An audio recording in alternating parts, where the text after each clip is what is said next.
50 na biktima umanong pananakit at sapilitang pagtatrabaho sa Pogo. Kick his body because he never met the they are required to get 10 plus clients per day. So as in inaano daw, pinepuwersa sila magkaroon ng kota na maloloko. Kota nila maloloko ha. Malalab scam. Yan ang kota nila. Pag hindi nila inabot, may parusa, palo. Ang dalawa, mga ahente raw sa pinapatakbong love scam. Naghahanap sila ng mga kliyente sa love scam, especially yung mga retired, yung mga pensyonado na mga lalaki. Kailangan ma-in-love. Naku po. Itong biktima nila for 5 days. In 5 days, kailangan ma-in-love. Buti na lang talaga, hindi ako marupok.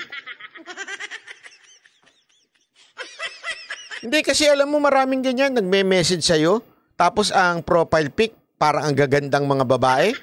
Buti na lang, di ko binabasa. Buti hindi ako marupok sa mga ganyan. Love scam yan eh. And then, support day, nung pakikipag-communicate nila dito sa biktima nila, kailangan ma-introduce na... Meron ditong bataan ni Isguero. Nakapasok ang Pogo dito sa Pilipinas dahil kay tatay. Ayan, yung mga bataan ni Isguero yan eh. Obsessed kay Duterte. Pinaliwanag na nga noon pa nagsimula yan eh. Wala talaga. Pagkasarado na talaga isip mo, ay, naku, wala talaga. Nila sa crypto. Ang isa namang ito, hirap na makalakad dahil sa bali sa balakang. Tumalon kasi siya mula sa gusali para makatakas.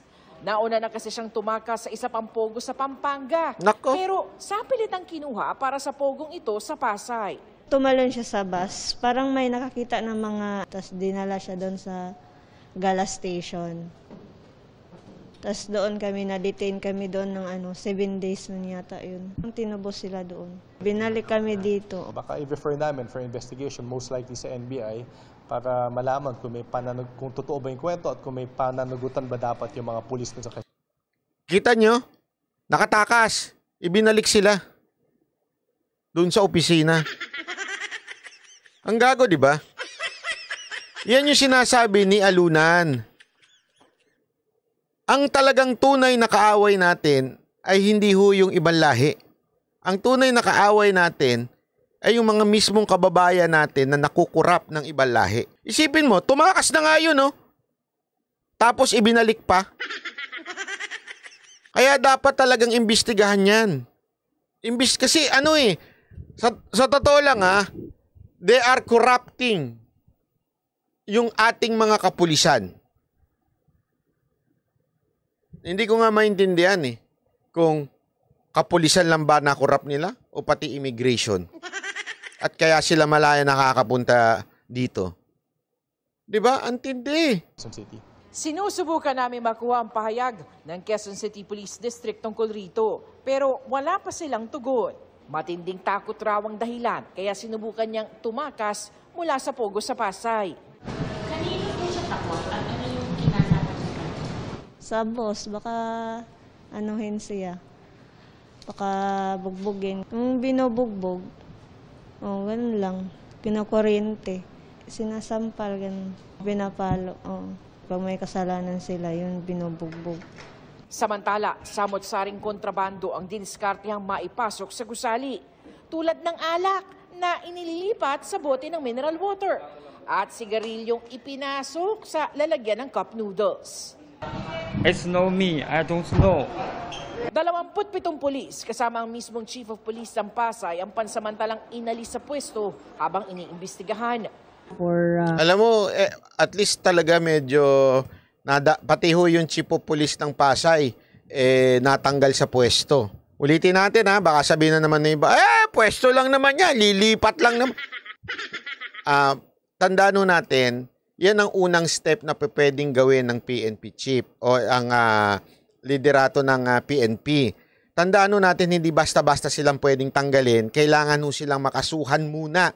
Kasi pag tinanggal lang sila basta-basta, hindi ho yun. Makakasuhan ho yun nagtanggal. Gets ho natin? Kasi una-una, wala pa namang, hindi naman sila nahulin akto na may ginawa.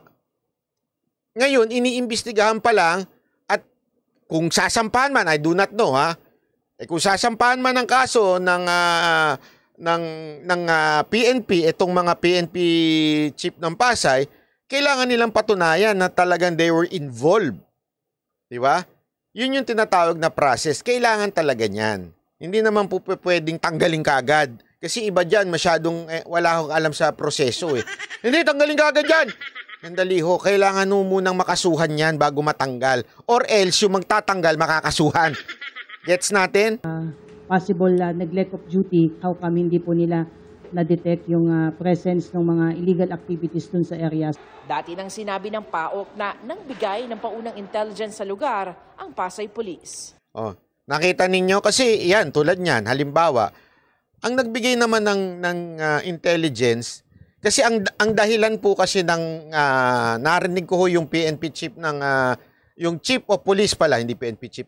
Chief of police ng Pasay, narinig ko yung sinabi niya Kasi meron pala silang jurisdiction. Pagdating sa mga ganyan, PAOK, pulis lang ang pwedeng sumugod.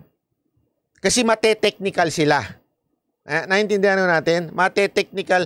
Paki-block na ho to si Larry Coloso. May moderator ba tayo? Kasi paulit-ulit lang Halatang anti-Duterte lang to, hindi nakikinig. Medyo alam nating ano to bataan lang ni Isguera to Paulit-ulit na pinaliwanag sa kanya, nagmamagaling lang. So, yun yung sinasabi dito. Yun yung sinasabi ng Chief of Police ng Pasay. Kaya nga, ang sabi ng PAOK TF nito, sinabi, nagbigay na ng intelligence ang Chief of Police ng Pasay noon pa. Nagigets nyo? Nagbigay na ho sila ng intelligence. Ibig sabihin, may ginawa naman po daw yung Pasay. Nagkataon lang, wala sa jurisdiction nila, hindi nila trabaho ang pumunta at manghuli ng mga ganyan. Siguro, there is a protocol sa PNP na ang pwedeng gumawa niyan at manghuli lang, yung PAOK TF. Yan ang dapat malaman kung totoo ba yung sinasabi ng Chief of Police ng Pasay. Kung totoo, talagang ligtas siya dun sa issue. Yan ang iniimbestigahan ngayon. Samantala, inihahanda na ang forfeiture case para sa gusali at mga property ng Pogo. Iniimbestigahan na rin ang paper trail sa pagkuha ng lisensya ng Pogo. Nais namin kausapin ang PAGCOR at ang LGU para malaman kung bakit nagagano na parang recently lang kinancel na yung registration nitong establishment na to. Alam mo, Yusek Felix, anong pangalan nito? Yan. Yusek Nicolas Felix T. ng Department of Justice. Alam mo, mahihirapan kayo.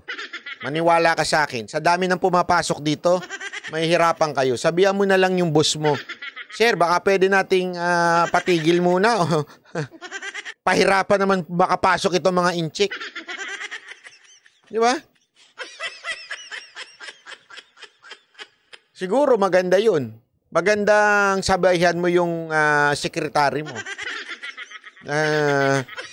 Pahirapan naman natin, pinadalian pa natin sila makapasok Kaya lang, baka masiba ka na. Kaya mabuting sakay ka na lang muna sa Agos. Biro lang po, biro lang Para malaman kung bakit nagagano na parang recently lang kinancel na yung registration nitong establishment na to. Tapos after 1 month, nagkaroon na ng bagong registration. At makikita naman natin, hindi naman siguro within 1 month magagawa lahat to. Para sa GMA Integrated... Yun ang problema dito, nakikita ko. Paano nangyaring, sabi nga nung Yusek, paano nangyaring ang bilis mabigyan sila ng permit? Noong una, natigil sila, tas within months ba yun, nabigyan kagad. Ang hirap pa naman kumuha ng permit sa City Hall. Unless,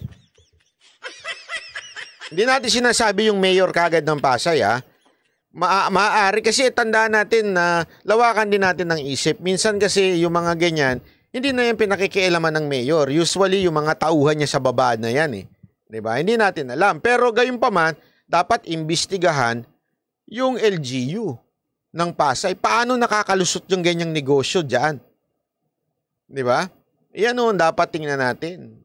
Tanungin natin yung mayor Bakit nakalusot? Kasi posible naman din na tama yung mga papel.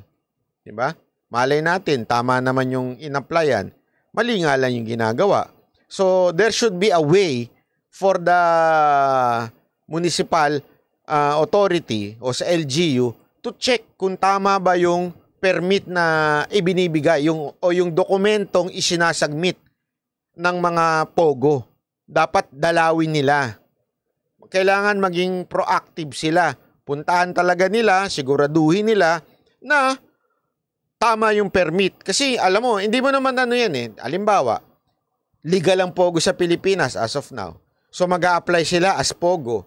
Ikaw, hindi mo naman pwedeng hindi payagan. Ikaw naman na makakasuhan dyan.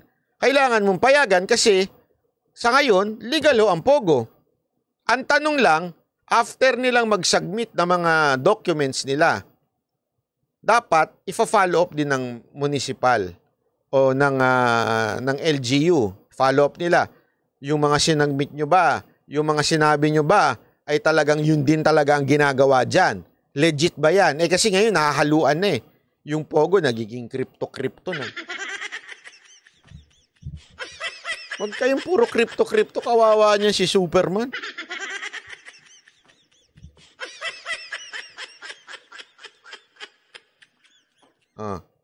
Sabi dito, naku bay, madaling kumuha ng business permit sa Pasay at ang pumipirma niyan, Mayor. Alam ni Calixto yan. Nagkalat ang POGO dito. Yun na nga, hindi naman niya pwedeng hindi pirmahan yun eh. Kasi legal po ang POGO.